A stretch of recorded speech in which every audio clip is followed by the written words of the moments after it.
So, how are you doing, boy? You all good? Yeah, I'm good. Yeah? Right, see, I've just looked at something on Google here. Yeah.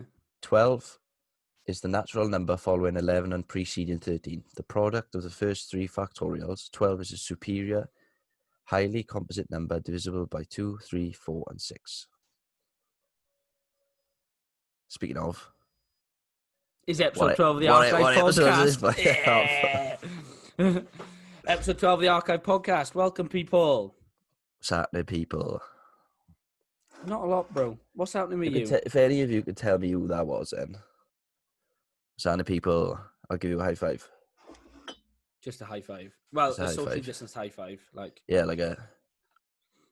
We're still waiting on those cookies that you promised all of us if... Yeah, what was it? they were metaphorical cookies. Oh, fair. Yeah. Liv will be happy to hear that they're not going to be given.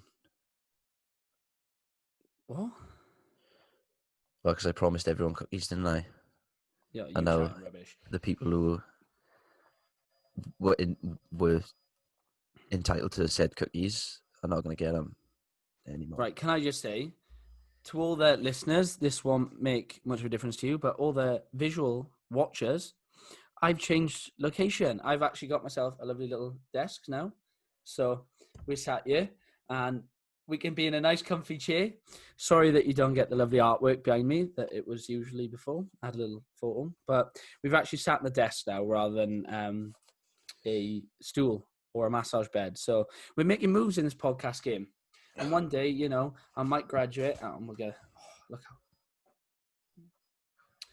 One day we might graduate to an office, but who knows? We might So, graduate Dan, to a studio. Imagine that. Green screened a Dan, lot. what have you been up to then, buddy? This week? Yeah. Or last week? Not a great deal, Chief. Training, you know. Clients are starting to roll in now. The gyms are reopening. Yeah. You know, well, people yeah, jumping on plan. Can we touch on the fact gyms are bloody reopening, people? We've actually got ourselves. If you're listening from England, gyms are already open over there. You know, might have been a bit too soon for you guys. You know, they're talking about locking it back down. So me and Joel gave Mark Drake for a little bit of a bad rap for not, you know, and the rest of the Welsh government for not opening the gyms. But he might have done us a service there and helped us with the longevity of the gyms by not reopening them straight away. But yeah, so the decision to open pubs before gyms is ultimately a little bit of a piss take. But yeah. We'll just be grateful the gyms are opening. And yeah, August 10th, save the date, people. I think Planet Fitness, for all those that watching us from the comfort of the valleys, Planet Fitness will be opening on the 10th. I think it's opening at midnight. So if you're a bit of a weirdo that's missed the gym that much and you want to go midnight on the Sunday? Yeah. Is it really opening midnight on Sunday? Yeah. Jesus. I don't see why. You know, it's Christmas, you wake your mum up at 5 a.m. Yeah. Mum, Santa's beach. Like, you like this though, to the missus. I go to the gym, it's open. It's fucking 1 o'clock in the morning. Everyone with their fingerprint scanners, like boop, boop. They've got kitted out their new Gymshark and Monster Factory or whatever they wear into the protein jug or whatever. Washing their thumb for the fingerprint scanner. Like, yeah. But yeah, and on the topic of that, I think some people might see the gyms opening back up. They've heard about everyone waffling on about how important the gym is to them because since it's been shut, there's been a lot of publicity on social media about how the gym helps with mental health as well as physical health, the benefits that the gym has to offer. And when they opened up the gyms, the pubs before the gyms, people were like, well, look at all the benefits the gym has over a pub. So knowing a few people might be tempted or swayed to go back to the gym, maybe not straight away, maybe when, you know, the initial buzz is over, is like New Year, when the gym comes back, everyone will be there. So you might wait a little while. But I thought it would be nice of us to do you a service and explain how we both got started into the gym. I think it'll be quite funny because I know I got a couple of weird things that I've done getting back to the gym, and then provide a little bit of a framework for you as listeners to come back to the gym and make sure that, you're starting off on the right foot and not doing anything totally wrong like I definitely did. And I'm not sure what Dan has done. Have we not covered this before? I'm pretty sure we've touched on this before briefly, but it'd be cool. Well, Be how funny we got to, I how think, we got where into we training. started into the training. Yeah, so we done. I know it was on the first podcast. We done a little bit of an introduction, but I think it was about 2-3 minutes. I want us to go into detail where we went, because I know for a fact I went wrong. So tell you what, 100%. That for right? me especially. You start us off. What was the first program that you ran when you went to the gym?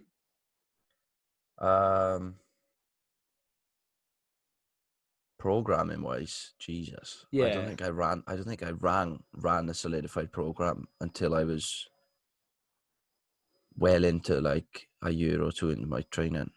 Didn't you? So what did you do when you first started then? Boy, I just did arms and chest. Fuck the rest, bro. Like, it's for everyone that, like when I started relatively, well, I don't know if you call 15 years old young. Started the gym's like as soon as I was allowed to hit the gym, 14 I was. As soon as I was allowed to train in my local leisure centre, I was in there. Say, why are leisure centres doing that? So I always remember they had a cardio bit in the gym that we used to train at. So there's a cardio bit and then a weights room. And you couldn't go into the weights room until you were 16. No, you were allowed to. I was allowed to do cardio at 14. I wasn't allowed to touch the weights until I was 16, bro. You best believe on my 16th birthday, you fucking got an elbow pump. No, I still used the weights when I was 14 because I was badass. But yeah, because I always remember in the gym that I had, they had an upstairs bit with like a few dumbbells, a few machines. But then if you wanted the squat rack, the leg press, I'm now a man. You'd walk into that bit, all the 16-year-old plus, you try and sneak in there. They'd have someone on the door. You ain't 16, I know. No ID, no entry. Yeah. And yeah, I kind of never understood that, because going off statistics, weight training under supervision, which they've got someone there, which is their job to supervise people. So weight training under supervision is probably one of the safest sports to do in comparisons with things like rugby, football, American football, even tennis, I think. Like, injury rates are a lot lower.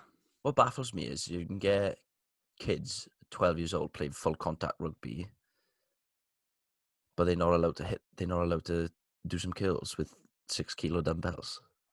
Yeah, like spins me out. I know what a bit, right? Picture that.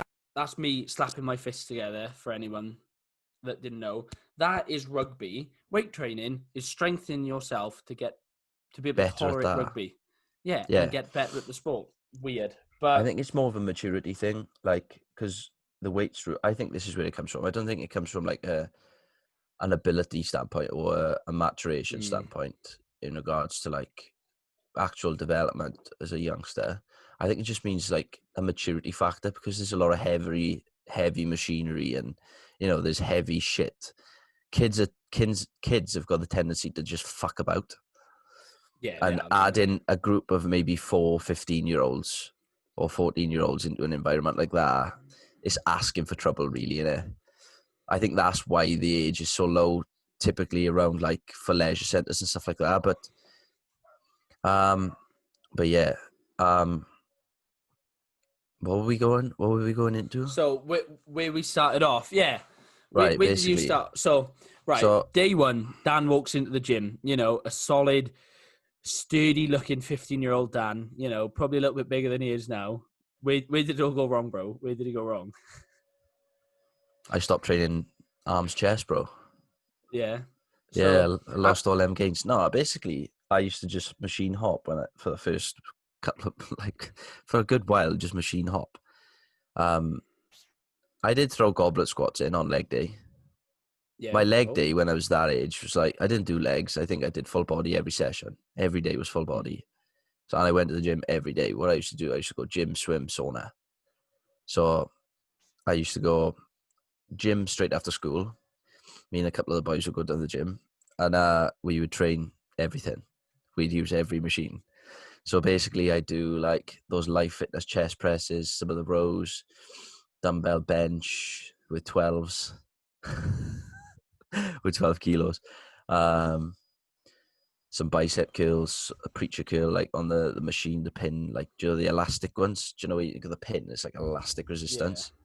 Those, some goblet squats with a 30-kilo dumbbell. I thought it was the tits. I thought it was strong as fuck with that 30-kilo dumbbell.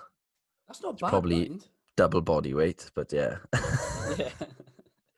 No, Weighed but yeah. 3 times what I did. And then I'd probably do that. And to be fair, like, I definitely got a little bit out of it. Like, I lost quite a bit of weight. Like, I was quite a chunky lad.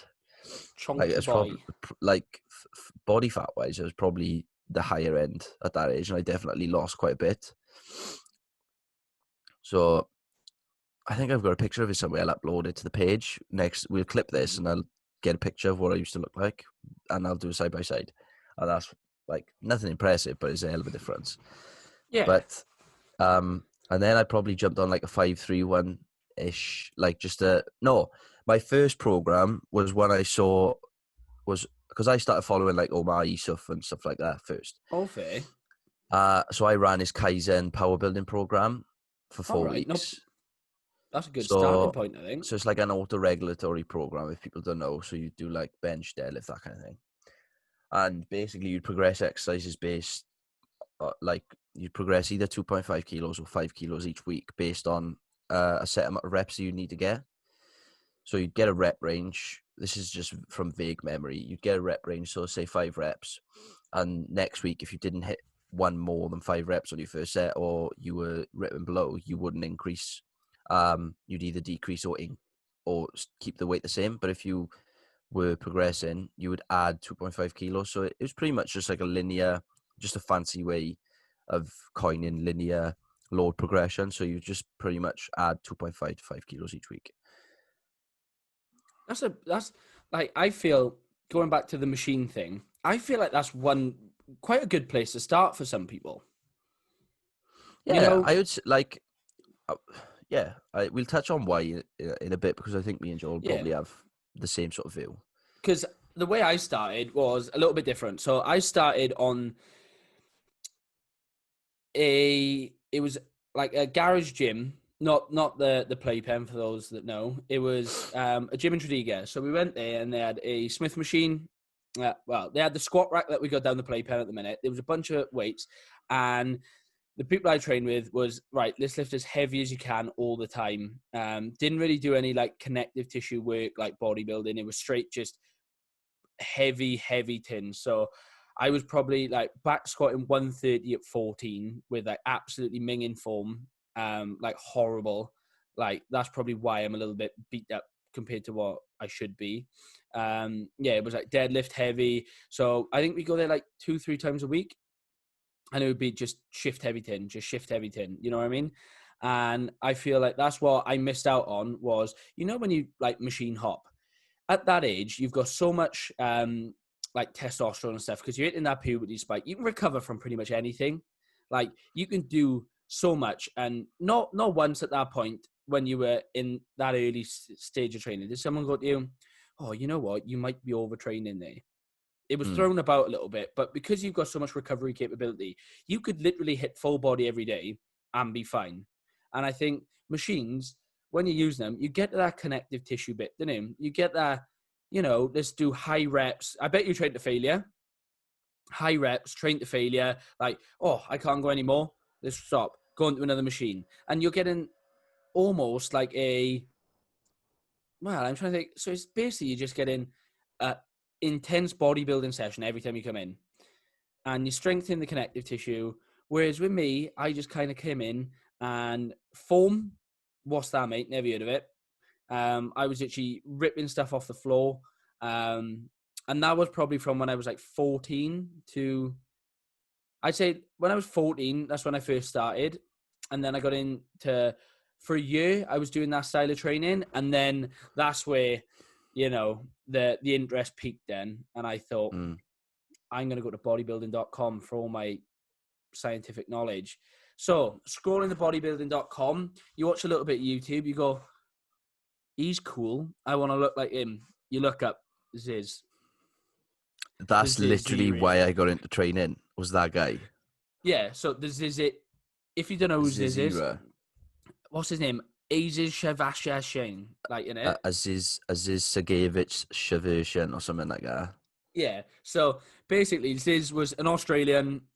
He was Australian, wasn't he? Australian bodybuilder. But basically, he was just trying to be a sick cunt. He was cool though, wasn't he? Yeah, no, He but that's was what I mean. cool as fuck. And he basically went out. He was absolutely shredded year round. Had a decent amount of muscle mass on him. Like, he wasn't massive, but he was just aesthetics of the gods, bro. Like, Basically, he had traps. yeah. He had washboard abs. He had nice pecs. You know what I mean? He was like lean all year round, tanned, handsome. He'd go around. He'd talk about chatting to girls. You know, getting girls. Oh yeah, you just gotta live the life. And as a 15-year-old boy, just wipe that dribble off your chin there, boy. I know. As a 15-year-old boy, you're like that. Oh my god. Yeah. I want to be him. I'm a sick camp, bruh. Yeah, so as you do, you practice muzzing. You like that. Oh, Jesus. You practice your muzz in the house to go to the year 6 disco, like. But no, as you're there, I thought, if I want to look like him, you know what I'm going to do? Train like him. So went on, downloaded the Ziz meal plan. Did he have one? Yeah, he had a Ziz meal plan and a Ziz training program. I didn't even know. So the meal plan, bro, I know I've still got it here somewhere. Right, 100% is somewhere in. I remember watching all my old training stuff there. I remember watching one of his training videos before, and he was doing like clean and press for like reps. Yeah, so it was with bumpers or just with like those like rubberized iron plates. Yeah, bro. Yeah, so the meal plan was you eat 4 times a day and a cottage cheese snack before bed, and it would be like salmon, eggs, and toast in the morning, and then you'd have chicken, rice, broccoli, and then you'd have like a venison with green beans and rice, and then you'd have another meal on top of that then. But mate, stuck to that for 8 months. I lost 5 stone. Lost 5 stone. Jesus. I didn't do his training because it was like Monday legs, Tuesday chest arms, Thursday like a Wednesday chest tries, then a calf and arm day, and then a full body day on the weekend, which was that clean and press and stuff. And then that was at the point where I decided, you know what, I'm gonna branch out, do my own research on training. So I went where everyone else should go next, C.T. Fletcher. Oh. As much as I love that guy, fucking hell. I command you to grow. That's basically that's the guy, like 45 kilo bicep preacher curls and stuff. Yeah. Like really inspirational. He survived like 3 heart attacks. He's had heart surgery. He used to be a world record powerlifter. Massive. I think he had like 25-inch biceps, something like that. He was massive, and all he'd do is like he'd be on the preacher go, I command you to grow, talking to his biceps as he's cleaning, as he's curling. But yeah, so my introduction to training was let's watch who I like on YouTube and copy them for the foreseeable future. Yeah. And that was up until I was like 16 then. Where did you go after yours? Before I ran a program, I basically just saw workouts and just said, boys, this is what we're doing today, and run a variation of that. Pretty much was a pump chaser for about a good year and a half. Yeah. And to be fair, it did offer a little bit, you know, anything at that age is going to, but if I'd had a structure, if I was like one of them like kids whose parents got him into training, solidified his program, put the principles in place, Jesus. Can't even imagine where you'd been at. Like if you ran something perfect from the get-go. But then, do you think that takes away? Because that's what I was going to get to. So when I went to the gym, I was like, right, let's do what I want. You know what I mean? I was like, I enjoy that. Do you think you'd still be in that same place of loving training if you didn't go and experience that? So I don't believe the best days were when I got the legs, use all the machines, I'd be like, oh, look, I can max out leg extension, I can max out leg curl. I remember they had like dumbbells in the one area that I could chest press for like reps. I'd come in, I'd be like, oh, I saw this workout on Mike Rashid's thing. Let's do it. And it'd be, this is the worst workout. I don't recommend anyone do this ever in their entire life. So this was when I was like strong. So I'd run 5-3-1. We'll go into that and why that's quite, I feel like quite a good program for beginners. But I run 5-3-1 for a little bit, and then there'd be times in there where, like you said, you see a workout on Instagram and you jump on Mike Rashid's 5-minute squat workout. Basically, you can't re-rack. It's 60 kilos on the bar, and you've got to do as many squats you can in 5 minutes. Can't re-rack the bar. So you can rest at the top. You can take as long as you want at the top, but you've got to hold that bar for 5 minutes and squat continuously. Oh my God. That sounds gross. It was quite fun, though. That doesn't sound fun at all. Didn't walk for what I would say a solid... Like, I know 60 kilos isn't a lot of weight at all, but 5 minutes, bro. Yeah. Oh. Knees, That's cardio. back. Yeah, knees, back, all that was shot for a week. Gross. Mike Rashid, what were you thinking, boy?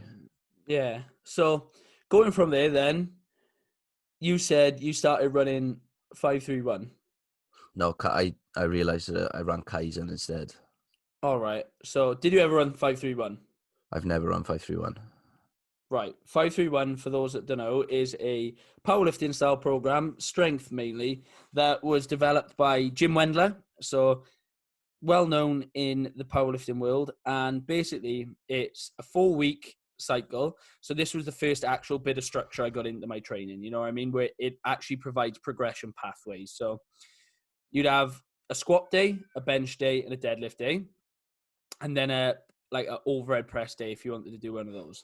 And then it would be, you come in and you do week 1 is 3 sets of 5, 1 at 75%, 1 at 80%, 1 at 85%.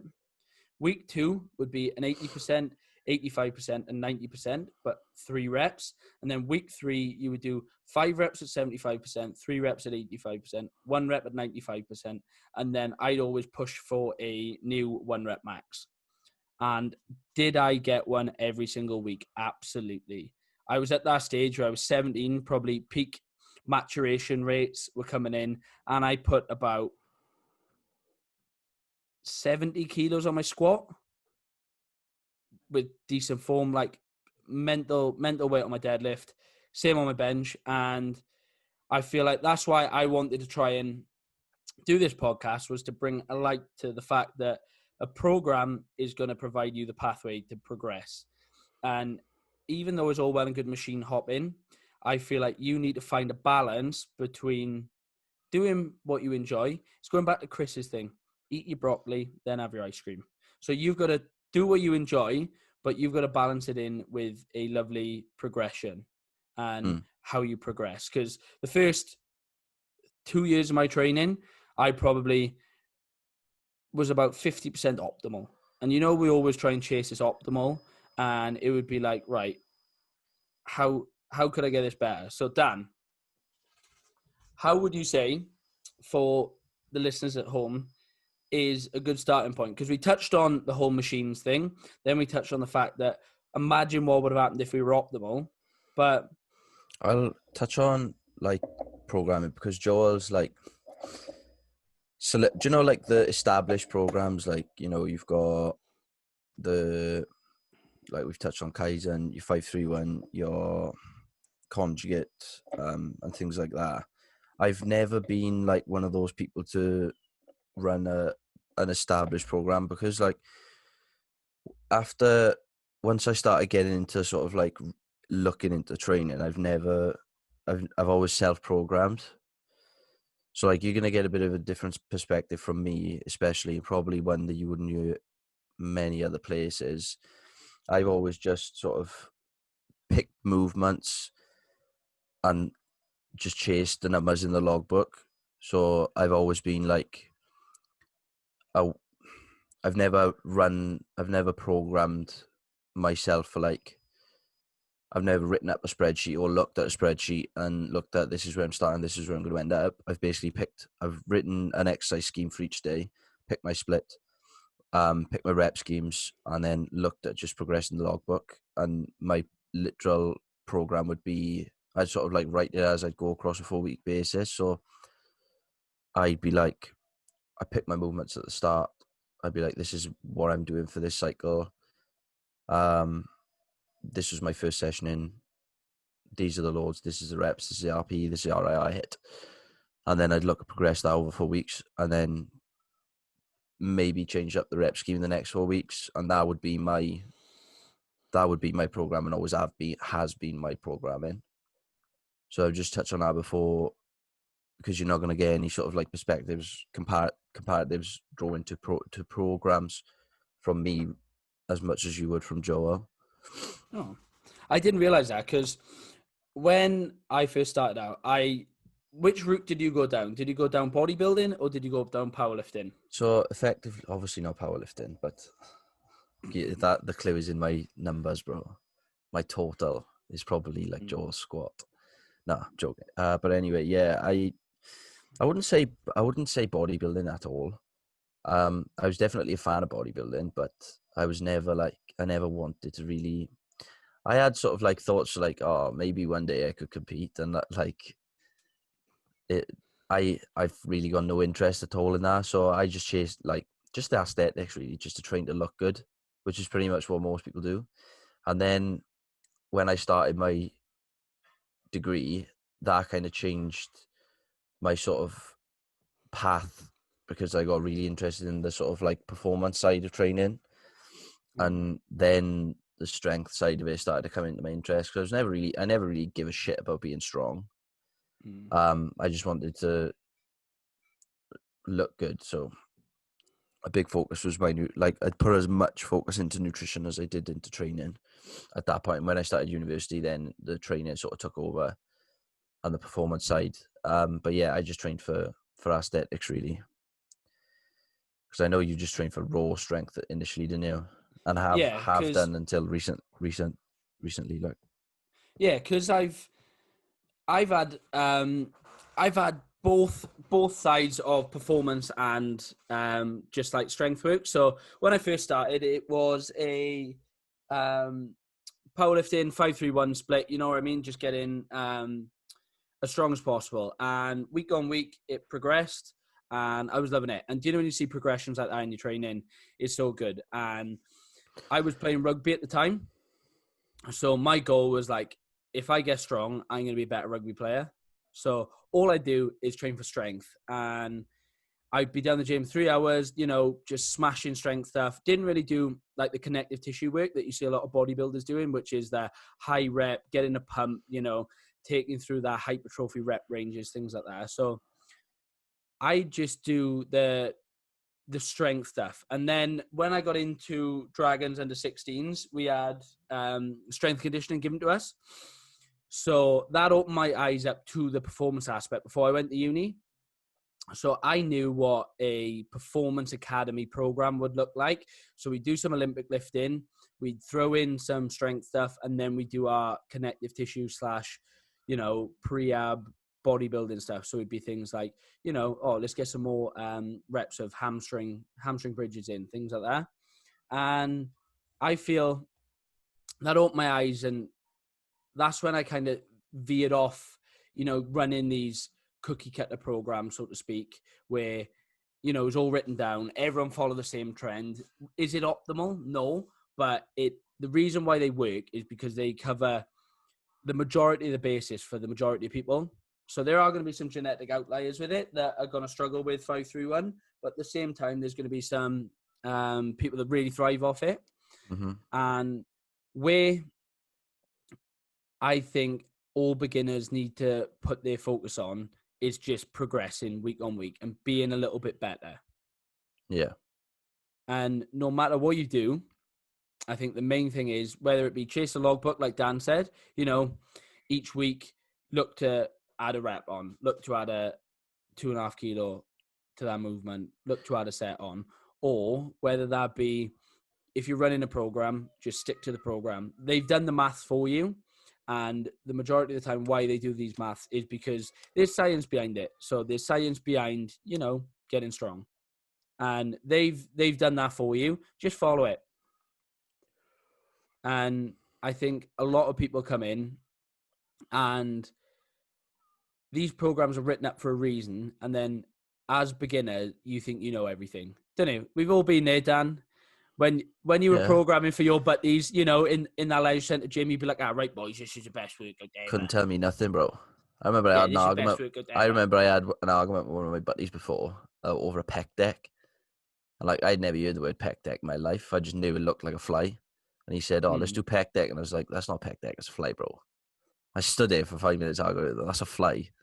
And then I inevitably, it was pec deck. It's both. It's both. Yeah, it is. It is. But, I'm not going to just sat there arguing the semantics of the movement. And we've all been there. And because I used to have, so this is when I first started training then. I didn't really go to a gym, so I didn't have the machine option. So I think that's why I kind of veered away from the whole bodybuilding side of things. Because I saw all bodybuilders just use machines, really, don't it? You have a lot of machine work in bodybuilding programming because it saves the spinal loading. You can direct force to a certain muscle a lot easier. You can target certain areas. But in the gym, I had a squat rack, a bench, a deadlift platform, a T-bar row, and a preacher curl. Yeah. I mean, yeah, it really, you couldn't really run a body long, from a longevity perspective, running a bodybuilding program off that. Fucking hell. Yeah. You'd have to, there'd be so much spinal loading, so much lower back loading. You would just have a battering because the sheer amount of volume you'd have to do to elicit any sort of I tell you one thing that we used to run down there, and it did absolutely bat me. GVT. Did you ever run that? German volume training, is it? Yeah. Have you ever done that? Grant loves German volume training. It is absolutely foul. If people who listen don't know who Grant is, I'm sure most of you do. He's the manager of the facility we work at. He loves German volume training. Loves it. Can we put a bit of perspective on it? So it's usually run like a bro split. So we get into training splits a bit later on because I feel like that's where the majority of people go wrong. But you do legs, chest, back, and then rotate those. Really, you do a shoulder one and you rotate those throughout the week. And German volume training is 10 sets of 10 with 60 seconds rest in between sets. Oh my God. Usually start. How many exercises do you do per session?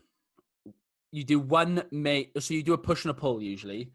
So if you did a bench, you do like a bent over row. And if you only do one on legs. So it'd be like you pick a squat. So you do 20 sets of 10 per workout? Usually. And then you'll throw in some accessories on. But I shit you not, we ran that. And the science now has come out that you get more results from doing 5 sets 10 than you would 10 sets 10. That's what the science says at the minute. But I run that and I do heavy squats. So I think I got to 110, 10 sets of 10, something like that on squats. I know one of the boys in the gym done 10 sets of 10 with 100 kilo on bench with 90 seconds rest in between. What? And for days. Pardon? You know those DOMs that you get when you first go back to the gym and everything's going to cripple you for the rest of your life. You feel like you're never going to walk again. You'd have those DOMs as well as the worst. You'd have those DOMs everywhere. You'd be like that. You try and stand up out your chair, but you squatted 2 days ago, so your legs are fucked. You try and reach over and for something, or because your back's still fucked from those 10 sets of 10 squats that you've done. You'd be like that. And you literally just want to curl up in a ball and just die. That's how bad things got on German volume training. I've done a similar looking session to that for legs. I remember, I won't name him, but the owner of a gym I used to train at told me basically to get big legs, I had to squat until I basically couldn't squat no more. I did 10 sets of 10 squats, back squats, every leg session. And it fucked me up, bro. Yeah. Fucked me up. Because that's what did you try and add weight each session then as well? Yeah, I got up to like 90 that's kegs. That's what GVT is. You literally add 5%, or you go up in 5% increments of your 1 rep max, or you just put a 5-pound plate either side, so it'd be 2.5 kilos jumps each day. Oh my god. It battered me, mate. Like sometimes I still get knee niggle. Like I still get patella tendinopathy now. And I know, and I could tell you that I could 100% put it on that, running that. Yeah, and that's why I think 20. I did 20 sets of back squats a week for about 4 weeks. And they were all RP11, RP, fuck off, yeah. Yeah, like I want to and die. I think that's why I wanted to do this podcast. Was I'm picking up loads of niggles now, from probably poor training at the start, and I think when you've been through there, and you come out the other side, there's certain things that you'd be like, I wish I knew that when I first started, because it would put you in such a better position than you are now. So, Dan, we'll start off on topic number 1 that I want to bring up was bro splits and how you split your training up, because the usual is a bro split. So, I mean, a bro split definitely works. You can't argue that it works. So what is a bro split for those that don't know? A bro split is typically like one body part per week. So not one body part per week, but one body part per session per week. So you'd run maybe like chest and triceps, one muscle group per week, let's say, because obviously chest and triceps 2 different muscles. But you'd run maybe chest and triceps on a Monday, back on a Tuesday, maybe legs, then shoulders, then maybe calves and arms, and you'd run that. My argument for that is just like the frequency, like it's every pretty much every bit of evidence now says that like early trainees respond better to higher frequency training, and you've got to be really, really, really, really, really fucking advanced to not respond to a higher frequency style of training, because then you've got the opportunity to manipulate volume and intensities alongside that. I wouldn't even you shouldn't run a bro split unless you've exhausted all of those. Unless you need 40 sets per body part, there's no fucking reason why you need to do a bro split. And my argument is, like, if you don't understand like sort of the frequency argument, it's like if you look at a bro split, if you look at it across the week, you're getting 1 stimulus. If you look at that across a month, you're getting 4 stimuluses. Across a year, that's Joel did the maths, kind of fucking garbage. So 52 times 4. No, you said over a week. Yeah, so yeah, so 4 basically times you 12. get 52. 48. What? Not right, fair. 4 stimuluses times 52 a weeks. month. There's 52 weeks in a year, bro. Oh yeah, so you get 52 and you get 1 stimuluses. session a week. Yeah. Yeah, my maths is fucking shit, guys. Anyway, 52 stimuluses as opposed to like if you did 2 or 3, you could double and treble that amount of adaptation. So you get in, instead of 1 adaptation a week, you get in 2 or 3 times that across a year. Look how much more opportunities for growth / strength and adaptation there is. The quicker you do that, everybody wants it quicker. So the quicker you do it, the more, pretty much the more optimal, I would say. Rather, if you're not, obviously, like there's exceptions, like you're not rushing it, obviously. But if you're doing everything right, go on. Like the higher frequency gives you the opportunity to do things. It's the closest to optimal you're going to get initially, because you get in the quickest amount of responses and adaptations in the best way, basically. So you're not rushing it, you're just getting it done quickly. I think you're accelerating your progress better. The only positive for bro splits, I think, for the early trainee, is that on those sessions, you take everything to failure, really, don't you? If you're doing that high volume, that high, you usually take things to failure. So like you said, when you go into the gym, you'd come in and you'd smash machines and you go to failure and you'd be sore, but then you'd recover. And by the next time you come around, you do exactly the same again. That's the only thing, because I've seen that new research says that early trainees should take things to failure for better growth. Yeah, but realistically, somebody who's just starting training isn't going to really learn what true failure is. But for that's why. a couple of months. But if you take it to failure every session and you give yourself that long recovery period, that's the only thing that I'm looking at. Is usually people don't know what true failure is. So you come in and you got someone, I can't do another one, when in reality, if you put a gun to their head and said, do 5 more or I'm going to pull a trigger, you're probably going to do 5 more I in that get early you. stage of your training. At the And same time, if though, you go go on. on, if I you was just take gonna your training to failure in a bro split thing, then you're getting that chance. You know what failure is. You're going to exhaust your muscles at the end of that session, and you get that long recovery time to just come in and hit it as hard as you can. That's the only thing. I wouldn't advocate it, but that's one of the positives of it.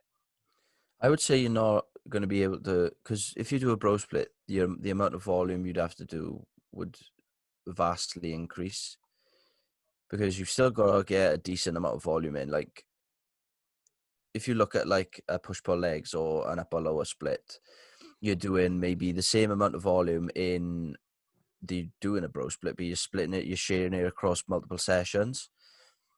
That just optimizes recovery a little bit better, and allows you more opportunities to push things to failure because of the volume aspect. I wouldn't say that any normal person is going to be able to do 40 working sets to failure in a one session and get a positive adaptation from that, because you've got then the residual fatigue from that session, and you've got another 4 or 5 sessions more to do that week. You're not really going to optimize recovery in that scenario unless you are advanced. So I would put the argument is that a bro split is never really appropriate for a beginner trainee,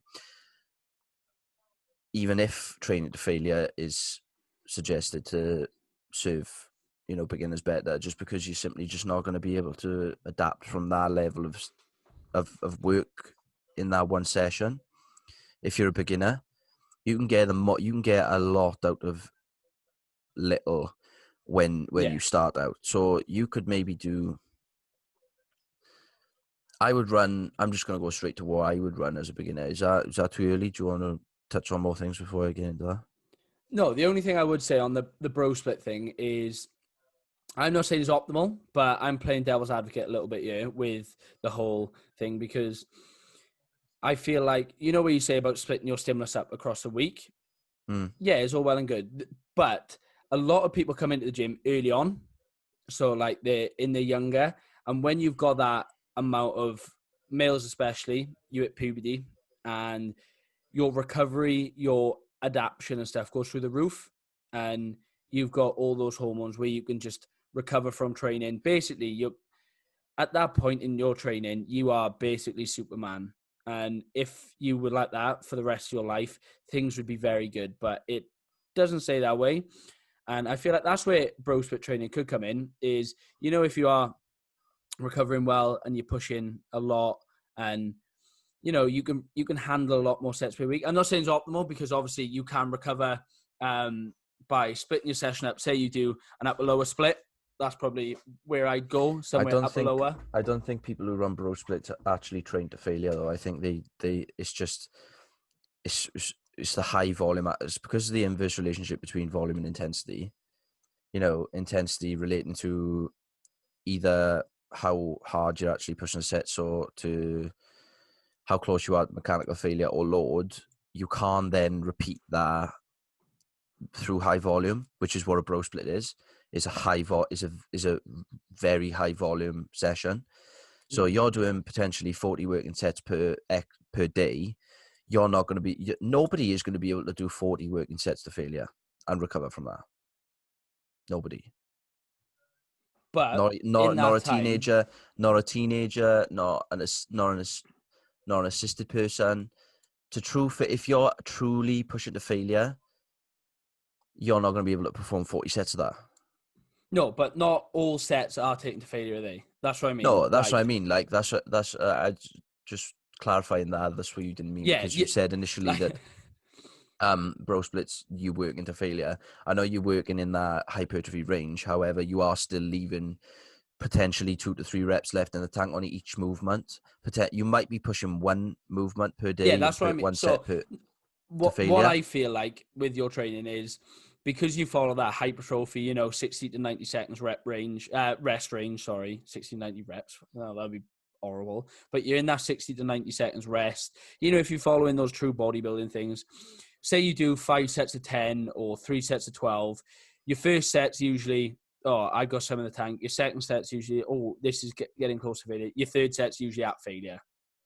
That's right. That's how I feel it goes. If you follow those rest periods, you don't really drop weight. You don't manipulate any of the other variables. You just go in that 10 to 12 rep range. You're going to hit failure on the majority of your exercises at least one set. You're not taking them all to true failure. Yeah. But you're going to hit failure a couple of times during that session, more than a couple, probably like 4 or 5 times during that session if you're doing a handful of exercises. Mm-hmm.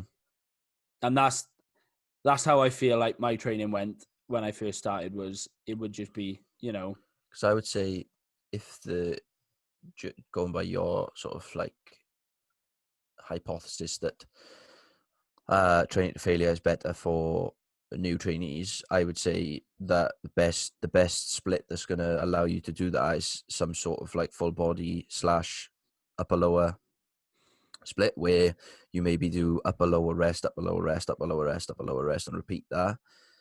Not necessarily working off a week at a 7-day cycle. You're working more off like a 10-day cycle. So you'd get one upper per cycle. You'd get potentially, so you got one, two, is he doing rest, maths 3, again? 4, 5, 6, 7, 8.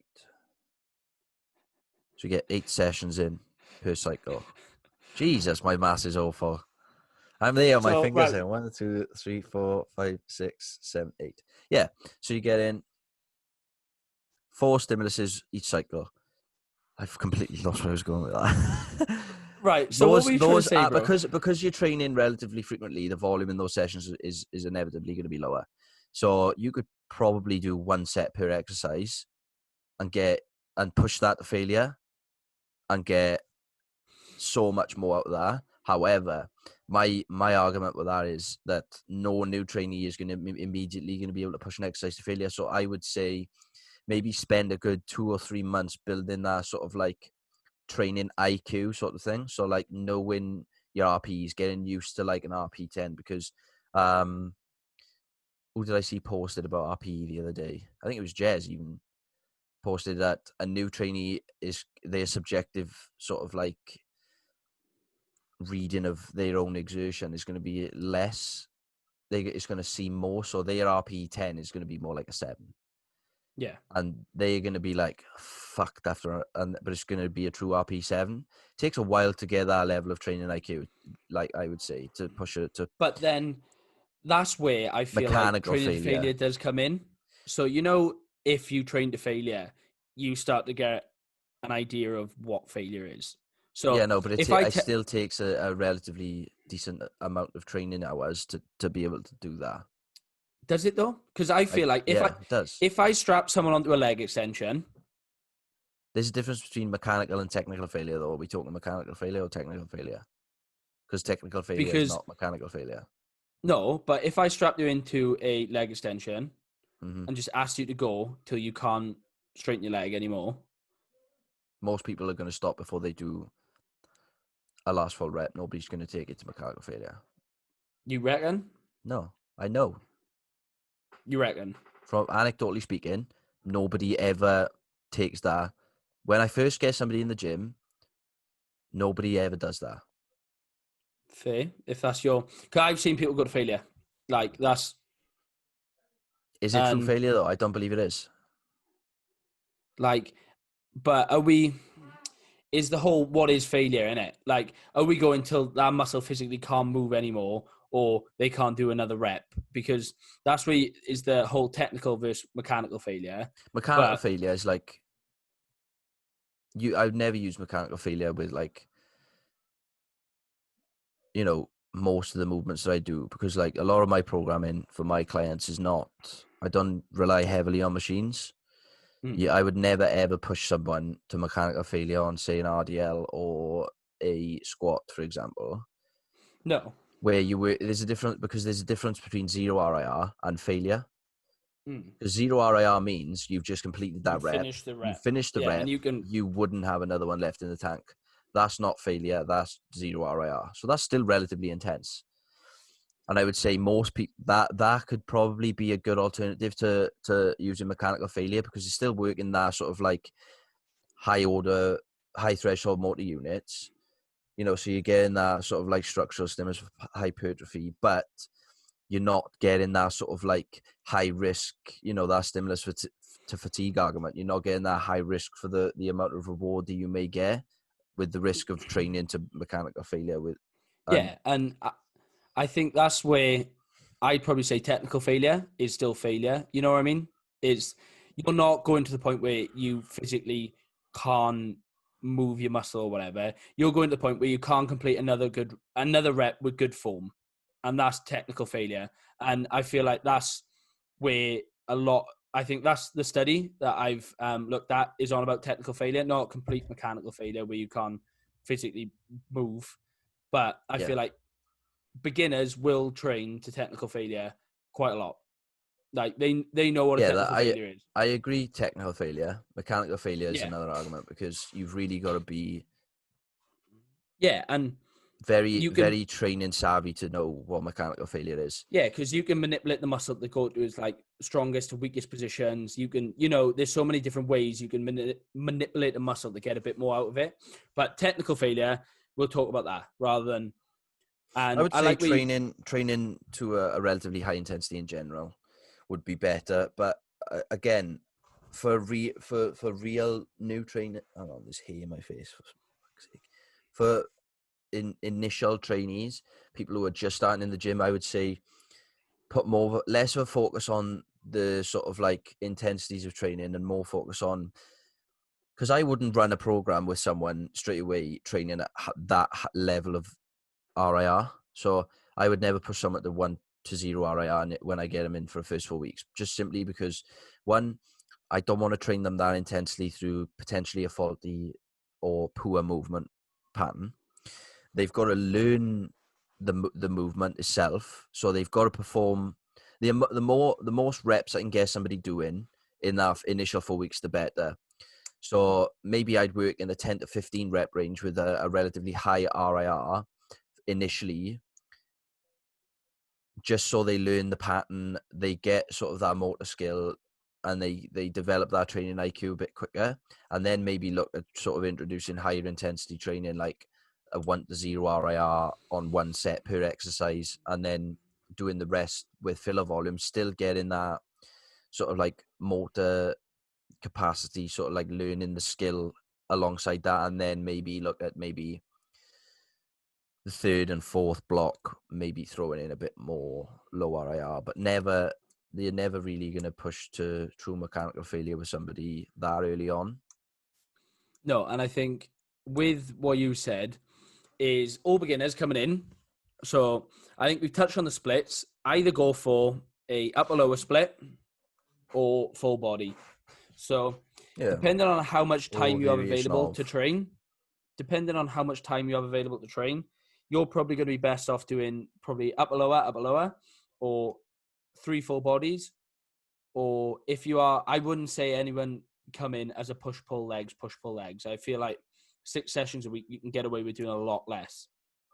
And Yeah. from there, when we come in, I feel like on the intensity front, like you said, first come in, I'd never take anyone to failure on movements, because that's where I went wrong. So I pushed failure on movements like back squat, deadlift, bench press, overhead press, all those movements. I would never push someone to that technical failure on those movements, No. because It's just the such risk a high reward, risk. yeah, the risk reward, you've got to organize so many moving parts, for example. So on a squat, you've got to stabilize your spine.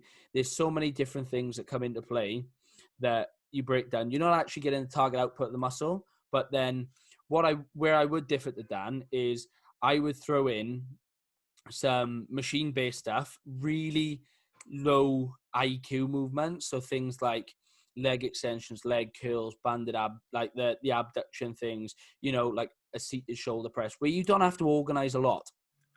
You know what I mean? The movement's done for you. You've just got to exert force to get that movement through that plane that's set up by the machine.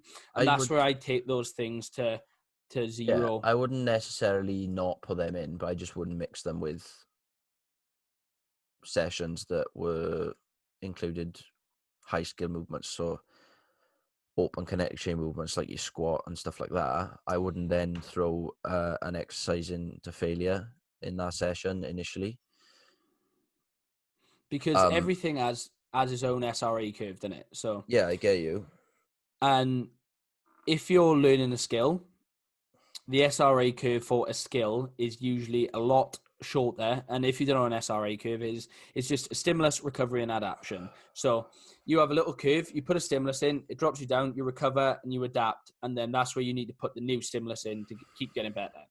If you're learning something like a skill, so say you're coming into the gym for the first time and you're squatting, your SRA curve, because you're not reaching that muscular output that you need to, is more neurally, you're just getting that movement pattern done in. You can train a squat more frequently because you're not taking it to that, failure point. It's the same with weightlifting. You weightlift a lot, you get better at weightlifting because it's a skill.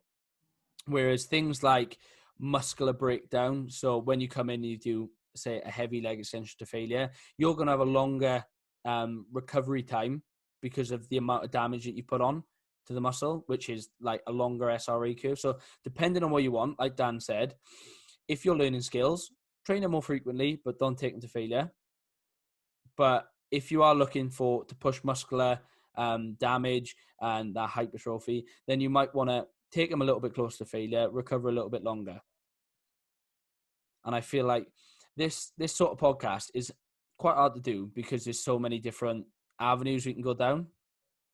And there's so many different things. But I feel like that's where the performance background comes in, is like if we were to have a beginner come in, I feel like our programs would be very similar in how we structure wise. Yeah. Very similar. I would say, just going off topic a little bit, if people are coming to the podcast for absolute answers, you're probably not going to get them with topics like this. It's kind of like one of those things where you just listen and kind of form your own opinions, do your own research. I'm not saying like we're not offering anything. Like, don't listen to us. Go do your own research, because ultimately this is an avenue of research for some people.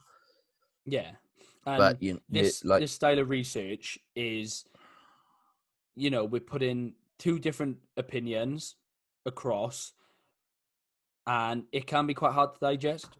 That's why we tend to always do a little bit of a breakdown at the end of the topic with some like take-home points that we can both agree on, and then we're nice and civil with it, and we don't have to argue. Yeah. So, but we go on. I would just say, like, my sort of like framework, just to give you a little bit of an absolute answer. My initial framework for somebody would be, work sort of like high ranges initially, so like that sort of like 8 to 15 rep range, get good at the movements, get proficient, develop good motor skill. Once that starts to improve, which can be relatively quickly, especially if you've got a coach, you can kind of like neaten up faulty movement pattern relatively quickly. Get all that sort of like pre-ab, so if you've got any niggles and pains and stuff like that, because a lot of people who come, a lot of new people tend to have, because people are relatively sedentary now, they tend to have sort of like imbalances, dysfunctions, and like niggles. So kind of like, so kind of get those out of the way, and then look to gradually change the framework to gear more towards like higher intensity stuff. So, but are we I just want a bit of context of what we're speaking from. Are we speaking from an entirely like sort of like hypertrophy basis, or are we looking at a sort of like strength as well? Because if we're looking at strength, I would completely change a lot of my arguments would change, because I feel like to develop strength, you've got to really train towards those higher intensities anyway. That's where you've got to be really careful with the amount of volume you put in. Yeah, and I feel like I'm not speaking on a strength basis or a hypertrophy basis, because Just an arbitrary, like in a coming into the general. gym, like no one comes into the gym with, like, I say no one, but the majority of the people want to come into the gym. They want to be a little bit stronger. They want to look a little bit better with their clothes off. They want to feel a bit better about themselves. Very rarely do you have someone come in first session, they're like, I just want to get as fucking humanly strong as possible in their first session. You know what I mean? So that's why I'm speaking on a bit of a general basis with it, and trying to cover both avenues as a good starting point, because that's what performance is, really, isn't it?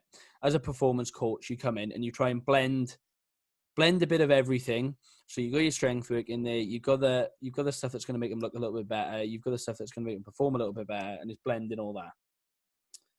So going from there, then we've chatted splits, we've chatted training to failure or not. The last thing I wanted to touch on this topic was the reason why we've got so many opinions on this is because we've done our research, we've studied it. We're still relatively new in the field, but we've done a lot of research in it. We've done education. And we've put it into practice as well. Yeah. So what I would suggest for everyone starting out, and something that I wish I'd done, is just get a coach. So you'd go to a barber to have your hair cut because he's practiced, he knows what he's doing. If you went into a barber shop and he's well trained and you go in for a fade, he's going to come out and give you a relatively good fade. If you go to, look at him at Peaky's Barbers. Fade. So yeah, if you go to a barber, you can come out there quite confidently having a good haircut. If you go to a restaurant and you ask for some nice food, you're quite confident that you're going to come out there with a nice tasting meal.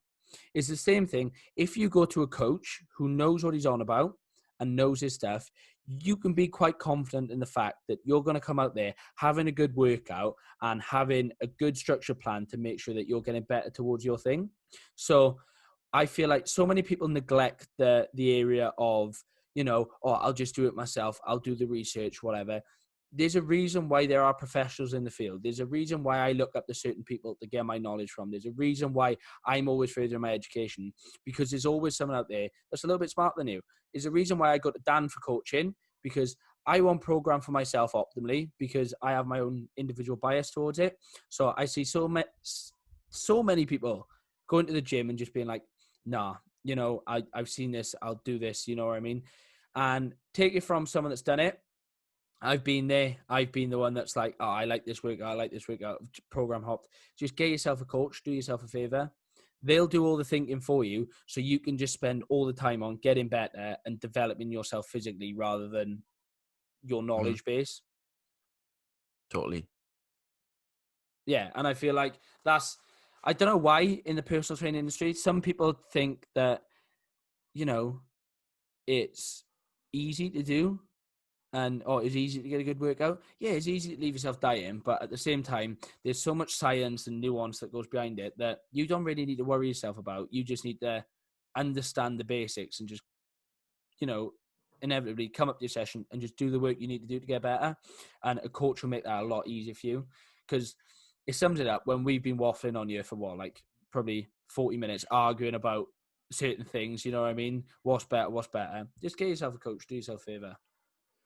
Yeah. And then you've got somebody then to answer your questions.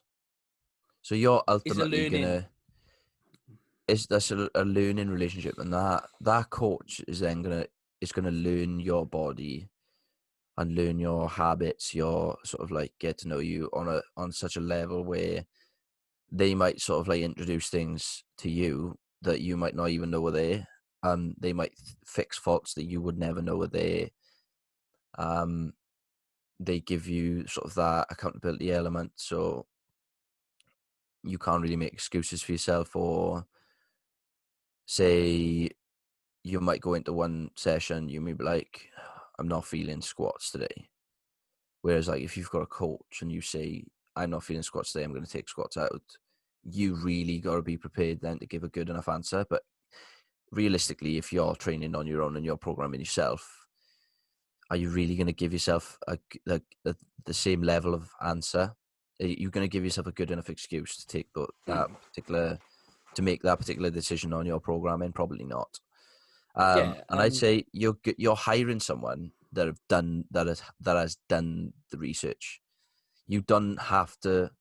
If you think of it, if you get a coach initially, you've got years and years of research and experience, as opposed to learning on the fly, which is good. You should be learning on the fly, but if you've got that sort of like level of knowledge and experience alongside you, it's just going to streamline the process a whole lot better. Yeah, it'd be like turning up to your final year exam, having not done any of the background reading. You wouldn't do it with you. So you can basically, having a coach is that whole revision process streamlined to you. You can ask the questions you want. You can get the answers you want. You can pick his brain on anything. You know what I mean? You can streamline your learning to what you need and waffle out the bullshit that is found on social media and things like that. It's like it's like having a driving instructor. It's like effectively we teaching you how to drive, the principles, teaching you the rules of the road, the underlying principles of driving, which is training in this regard. And then you sit your final exam, your driving test, you fly the nest, you start training on your own. It's the same sort of thing. And we can get into the argument whether you need a coach for life and all that again, but yeah, it's like, because I know for a fact during lockdown I had 2 times dodgy trim, really dodgy trim, and ever since then I'm like, you know what, my barber is an absolute don. Shout out to Deck, but is there. You know what I mean? You go to that barber because he offers a professional service. The same reason why people should come to a PT, because they offer a professional service in the act of getting you closer towards your health and fitness goals and streamlining the knowledge you need to get there then. But I think that'll be a nice little wrap-up point. So, Dan, if we had to streamline, and I don't know if you're still there, bro.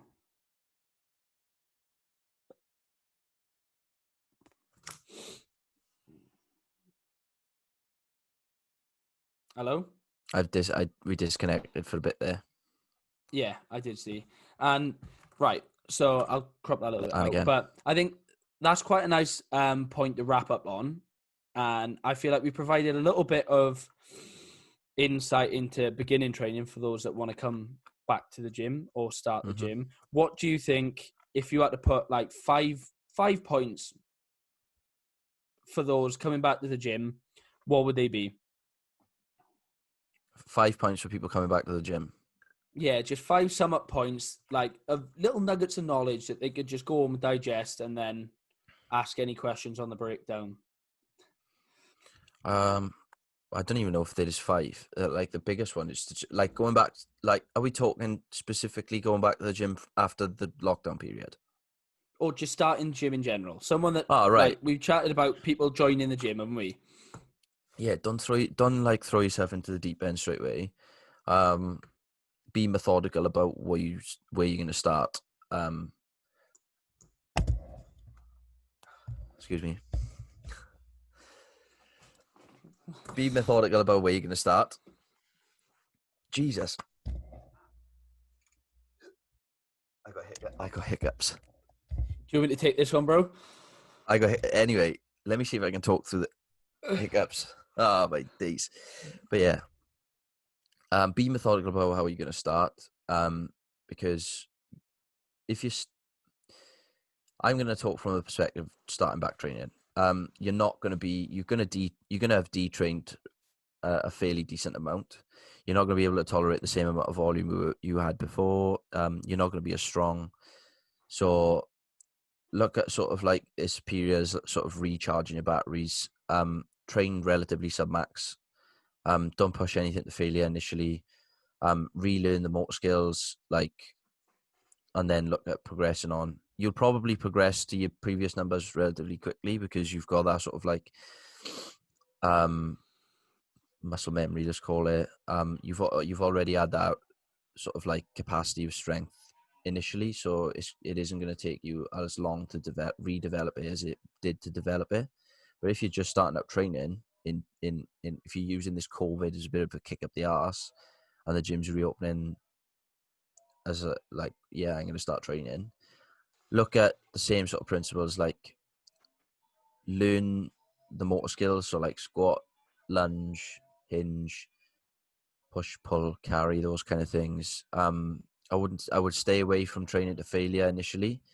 Get good at the movements, build a little bit of tissue, and then look at then sort of like introducing higher intensities, pushing things more towards that 0 RIR sort of thing.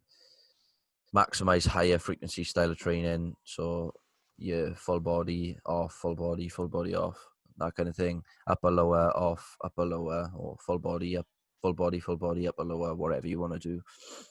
Stay away from the bro splits. That was just kind of off the fly thinking. I'll leave it to Joe now to wrap up the topic in general. Yeah, I think Dan covered the majority of the points I would. So first up, plan your training. So go in with actual plan. If you don't have a plan, like my old physics teacher used to say, if you fail to plan, you plan to fail. So go in with a plan. Go in with an idea of what you're doing and progress that week on week. So whether that be that you jump on some plan like 5-3-1, something like that, but just stick to something and dedicate a big bulk of time to that plan. Then secondly, with that plan, make sure that it maximizes the amount of frequency, which just means how many times you'll train the specific body part / movement a week. So that is avoiding bro splits, which are train one muscle group, or like you train your muscle group once per week. Try and, like Dan said, go for an upper lower, or full body. So you're maximizing, you're at least getting 2 to 3 doses of stimulus per week. Then from there, I would say learn the athletic motor skills. So the things like Dan said, push, pull, squat, carry, vertical, push, pull as well. Just getting good at the fundamental movements, and then learn those skills, progress those skills, and then use your accessories for your taking to technical failure. So you're using the accessories to take the technical failure. So your simple IQ, low IQ movements like your leg extension, your leg curl, you can take those things to failure, your pec deck, you know what I mean? But don't push the big heavy movements to failure. Then, like Dan said, track your progress. Well, he didn't say it, but he just waved his logbook around. Track your progress week on week. Use a logbook. Make sure that then that is progressed week on week. But the main thing and the easiest thing you can do is get a coach to help you do all this, streamline the process so you know what you need to do and you find the best thing for your body, rather than pissing in the wind. That one didn't work. Piss in the wind again. Oh, a little bit of that worked. And it streamlines that process to, this is what I need to do to get better. I just need to know I need to turn up each day, do this, and I will get better. And it takes that guesswork and that thinking out of it. Yes. We like it. Yeah. We do. Hang on. I had one little listener question as well. So we're going to move on to the listener question section. God. And then it was... No, I think we touched it last week. Passive versus active recovery tools. We did, didn't we? Yeah. I had that again because someone was like, what do you think of a massage gun? But we answered that last week. So go into episode 11 of the Archive podcast if you want to know about that one. But I think that is episode 12 wrapped up in a nutshell. A quick little public service announcement. The article in question last week of Dan's velocity-based training has now gone live. It's just been published on the @MinotaurFit or Minotaur_fit Instagram. And it's joined in the luscious company, their words, not mine, of my... So sick. there he is, our little boy Dan. Sick. Velocity-based training. So if you want to have a read of that, it is a link in their bio at __ fit. Minuscule. Your speech lately is shite. What the fuck is wrong? Sorry about my language, but Joel, literally all this week, every time I spoke to Joel, he's minced his words. I don't know, but it is on Minotaur _fit, not minuscule. Yeah. But it's on Minotaur _fit. You can check that article. You can find me at joelharries.pt, and then you've got at Dan Evans PT sat to the left of me. Yeah, that's adjacent to Joel. Oh no, is that opposite? That means opposite. Anyway, guys, let us know if you're going for a celebratory pint today because the pubs are opening as well. Yeah, and let me know. Let us know because we're going to do the posters live. Let us know what things you're looking forward to about going back to the gym. So I want to know a little bit more about what you're excited to, whether you're a newbie coming into the gym for the first time or someone that's looking to go back. Let me know. And if you are someone that's looking to go back to the gym, you can head over to joelharries.com, subscribe to the email newsletter, and you will get your free Return to Training ebook. 6 days left. Little plug. 6 days left for you to get it for free. Otherwise, it will be going up for sale for £4.99. So don't miss out. I tell her I'm excited for. I tell her I'm excited for telling people to put their weights away. Oh, can't wait for that. That's all I've done training at the playpen. Can you put your weights away, please? Luke Shaw. Yeah. One of the. There's probably people that watch us that we name drop and people have no idea who these people are. But they're listening. They know. Right. That has been episode 12, people. Thank you for listening. And hopefully we will catch you. Hopefully we can get these podcasts like in a studio setting soon. Yeah, I think with gyms opening back up, it'll probably be soon because me and Joel are colleagues. We work together. We'll probably start like a little Joe Rogan kind of format, like, or if you watch the Fair Points podcast, we'll probably start filming these together, which will be a little bit better, I think. I've got myself a little, recording tripod. It's got a little shotgun mic when we can speak into it. Joel's flexing his new purchase. Is that a clothes hanger clipping that on? It is, yeah. Adapt, improvise, overcome. Class. Anyway, right, we said it enough. Thanks for watching. Big love.